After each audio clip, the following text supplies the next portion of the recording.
following video is a walkthrough in setting up voice prompts on Elite recorders at the local interface.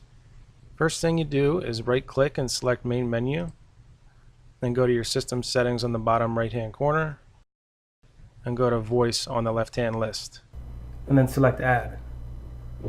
Now I have an MP3 attached to a flash drive, so I'll just go ahead and navigate and select that file. And keep in mind it has to be under 10 megabytes. So I just go ahead and import it and then select OK. Now I want to right click and then go to Event. Now I'm under the Video Detect tab. I'm going to enable voice prompts. Then I'm going to select my file under File Name. And I'll just apply. And you can do the same thing for alarm inputs and also your abnormality settings.